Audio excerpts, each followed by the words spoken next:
Ladies and gentlemen, this is Reacts and this is Why Belgium Secretly Rules the World. Victoria 2 by channel iSorrowproductions. Well, if German reads this, it's like, what you talking about? It's just road to France for us. But yeah.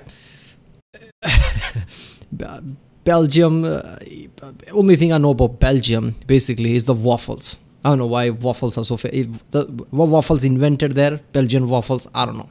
But yeah. So let's go this one. I like iSorrowproductions.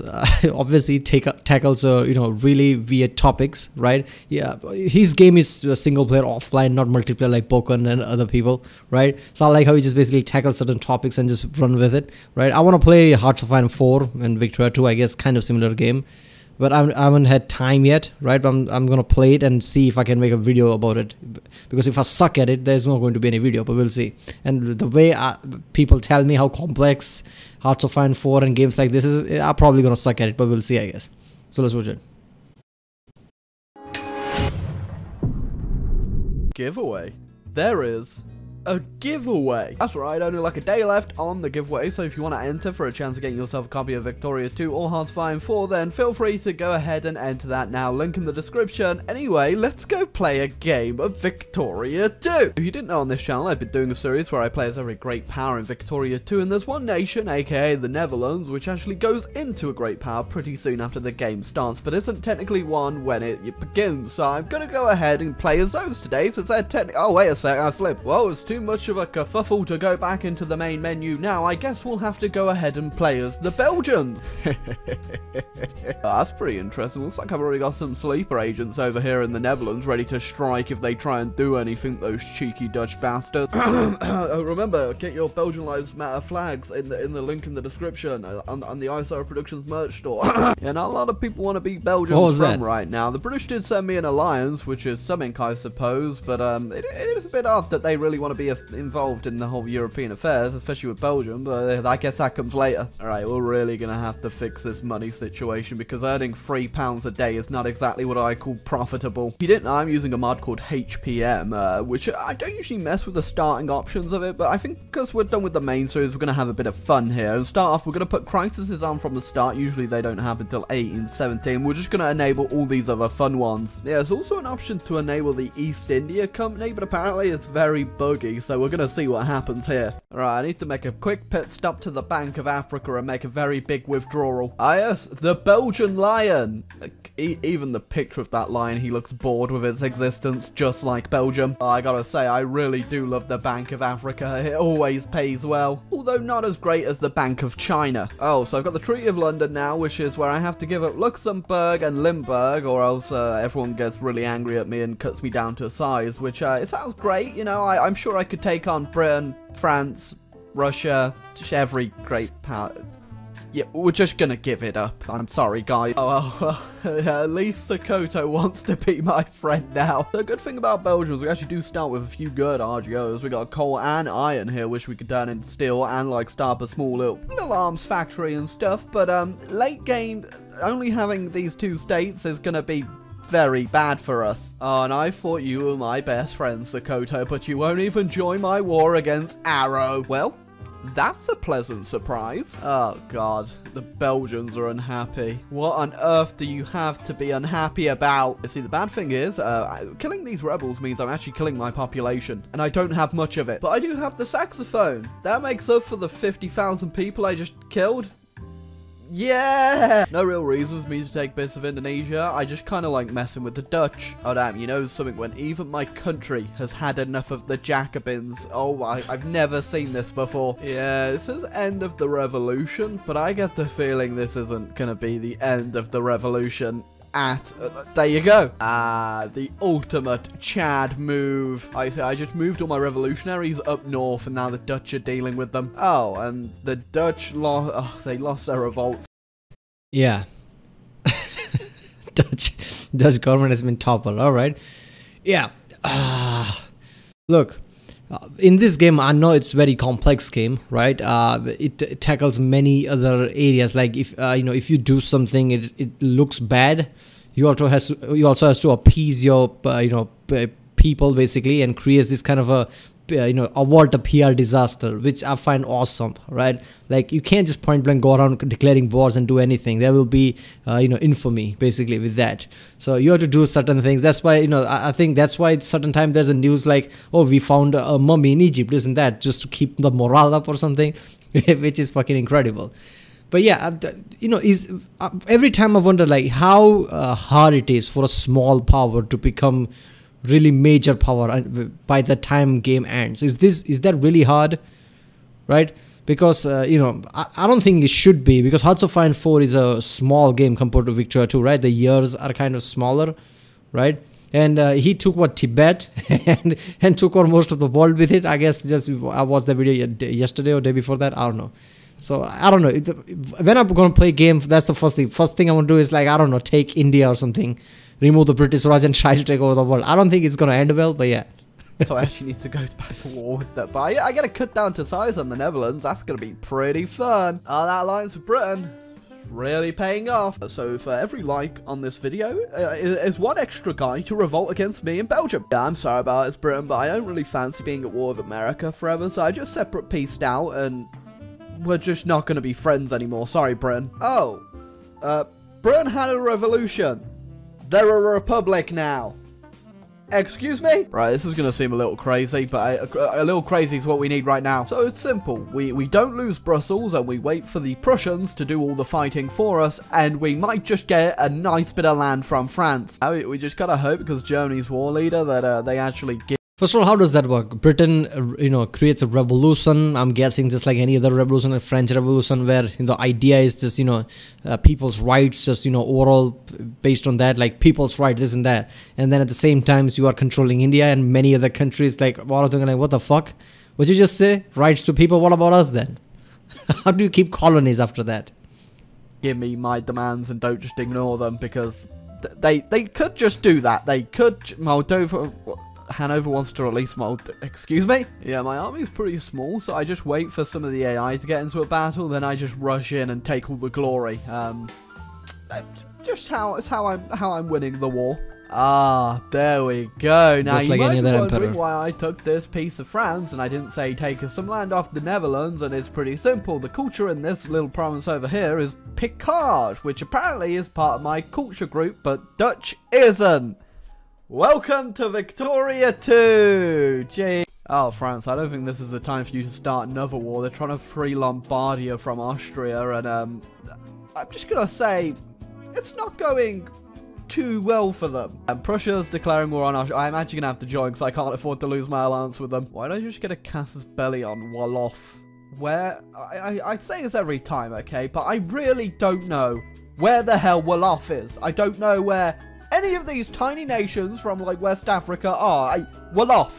Where is it? Which country is Wolof here? Ah, I can actually do the convention for the Danish. And when you join any alliance, I guess you have to think it through, really, right? Like, if there is a country that is way too volatile and just declare wars after wars, I don't think it would be really good for you to join them, because obviously if you don't help your allies in wars, eventually they're like, you're not used to us, and just break the alliance, right? And basically if you join an alliance, you're going to create certain enemies too because of that alliance. You have to be really careful with that. Straits, which if I do correctly, this should give me a hell of a lot of prestige. Okay, so if I get everyone else to fund it with me, it's 36 prestige, but if I do it myself, that's 122 prestige. Ah! I'm now the #1 most prestigious country in the entire world. Suddenly Belgium rises to this level. They're gonna get prestige. But I'm eating up all of this West African stuff as I can afford to, because I need the manpower. China's not looking too good, is it? India's not looking too good either by the looks of things. Oh yeah, this that's nothing. It's just just the French declared war on me when I wasn't expecting trying to get that cause back. Just don't worry about it. The Prussians have got it covered. Oh my god, I also got the one for the Balkan stability in the middle of my war against France. Oh my god, there's so much prestige. I can buy Djibouti. I think the Djibouti. I can buy Djibouti. It's a nice Djibouti, over here in Djibouti. So the East India Company owns some of India, but not all of it. And they're not in Britain's sphere or satellite anymore, so you know what they say, that's free real estate. Yeah, I thought I'd be able to take more off them, but for whatever reason, I can only take coastal provinces. So I'm not really going to waste my infamy on that. I'm just going to go ahead and take just this one province, you know, just in case I ever need I'm probably not going to need it, am I? Oh my god, I also found the source of the Nile. What the hell do I call it? Lame, Belgica. Oh, lame. Lake Brussels, okay. Lake Brussels! Now this is epic. Yeah, it is. Actually, it is. Personal, but it's scrambling time. Also, of course, I'm gonna go ahead and declare war on the Congo. It'd be a missed opportunity not to. Just as it was meant to be. I just realized that 100% of my population can read, but that's because there's only like 2 million people that are actually my core population. Oh, no. Oh, that is... Oh, no. Oh, Jesus, real intense. Who's going to win the second Saudi civil war? The guy with 1 unit or the guy with 0 units? Oh, yeah, don't mind me. Just trying to steal a little bit more of France. Oh, jeez. The tumor. It's like the war is happening and there are 2 old guys at like, what, age 18, 19 who are fighting. I'm going to take you down. Is growing. I don't know what's happening to Germany, but they have 500,000 troops on 1 province, and they're also getting sieged out by Krakow. Are you not gonna deal with this, Germany? Are you just gonna let the Krakowians take... What? I think Germany's just not home. Oh, jeez. That's a lot of freedom right there. So, you know, I thought to myself, you know what Asia needs? More beige. It just needs more of it. I already tested it out, and Germany doesn't want to join my war against the Netherlands, so I'm going to go ahead and invite my new friend, Russia, and, you know, Albania too. Sure is a good day to be Belgian. Yeah, Netherlands was also allied with the Austrians, so I'm having to come deal with this as well. Oh, no better place to test the old Belgian tank than against China. So, Yugoslavia has started a great war over Croatia, and because they're in my sphere, I can actually join in on this. This is actually the first great war, I think. Actually, no, there's been other great wars before that have been started by the AI, but not one this stupid. So I got the event that happens in Great Wars where you try to find an ally who is of like a similar statue to your country with the same government type, and I don't know who Hobyo is, honestly, but apparently I just got an alliance. Alright, seriously, AI starts a lot of great wars, right? I even have seen like Great War 1, Great War 2, Great War 3, and I'm like, after second or third Great War, it should be just called war, because after that, like, people are like, oh, another Great War. Like, fuck you, man, Great War. There's been 3 already. It's just a war. This just happens all the time. It's a Hobyo. That's my own satellite. They're primitive! Oh, Romania's gone fascist. Every time I try to go fascist myself in these games, it always spawns so late that I can never really do it because I've already sorted out my rebel problems by then. Oh, God. Who invited the Americans to the Great War? Who was it? Oh, great. You don't have to invite them. Everyone's just invited to the Great War, apparently. Even the Japanese have actually brought troops over to fight in France. Oh, Great War's over, but the Great War against my own country has just begun. I'm looking pretty good, though. France, on the other hand, not looking too good. Yeah, I like how I can reform the Belgian colonial army, but at this point, it's just the army. All of my troops are from my African colonies. Oh boy, we really pulled a number on the French. Yes, Great War number 2 over Catalonia. The only real thing I have to offer in this Great War is my big old navy. It's pretty goddamn big. And I am slapping the hell out of the British with it. And I'm just beating that navy alone put me up to number 1. Yeah, only issue I have with games from this developer is that when you take certain areas, your navy becomes ridiculously big. It's not that simple, right? After a certain size, when you increase at that level, there's way too many issues that comes with it, with logistic issues, managing issues, right? You can just take certain colonies here and there, certain places here and there, just build navy over and over again. Now you have one of the biggest fleet ever. That's not how it's going to work, right? There's many layers to it. Military power, that's right, guys. Belgium rules the waves. Yeah, you guys know the drill at this point. It's a bit difficult this time though, because the British actually had quite a few troops in Northern Ireland, but I should be able to just put all these African divisions there and hopefully make a big dent. I'd really love to see the battle I'm in right now, but this rebel army is just...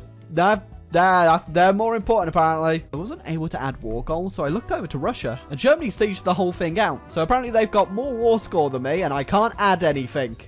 The whole country. Russia is just Germany. Britain's looking pretty good, though, even though I can't add any war goals, so... Well, the war is over, and I didn't manage to get any war goals, but I'm pretty sure we did dismantle Britain, but the game is going to end any minute now as soon as we hit 1936, so this is a pretty good game overall. I did somehow manage to get #1 great power, but I think that's because I was occupying Britain for about 4 years, which killed their economy, and I don't really... Here's the damage, guys. Yeah, show great power. Belgium, obviously, there. Look at that. Germany has more points, apparently. Sure. The United States, obviously. Japan, France, Sweden, the British Commonwealth, and the People's Republic of... What is that? What is that? Belgium is the #1 power. Belgium. Yeah. I got no idea what happened to Germany's industry either. It's just completely disappeared. Usually they'd have around the same as America out about now, but I can't even tell you. I don't know how that happened. Well, leave a like. Well, they probably dismantled their industry and used parts to create weapons and invaded Russia or something, because they were all over that place. But yeah, right, well, that was why Belgium secretly rules the world. Okay, I guess you can become #1 of the world, right? But it didn't happen like how he did with the Tibet, where he just took over most of the places. But yeah, I guess in Victoria 2, it's there are more layers to it. I guess it's not that easy since it's Victorian time, right? In World War 2, things moves fast. That doesn't happen in Victoria 2, so I guess maybe you can do it. But it did become the world's great power, I guess. So yeah.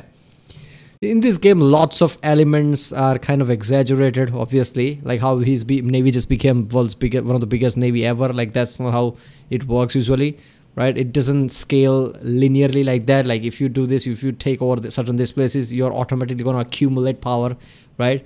After certain hurdles comes, right? Otherwise, we would have ridiculous powers of the past, which didn't happen. So yeah, I'm hoping that next Victoria 3 or Hearts of Iron 5 has many elements to it, many deaths to it, right? Like, after a certain time, when you accumulate enough countries, the new hurdle comes, like a new type of challenge comes that you have to overcome if you want to become more powerful and greater power. But yeah. Right, well, that was why Belgium secretly rules the world. Victoria 2 by iSorrowproductions. If you like my reaction, don't forget to subscribe. And yeah, I'll see you next time.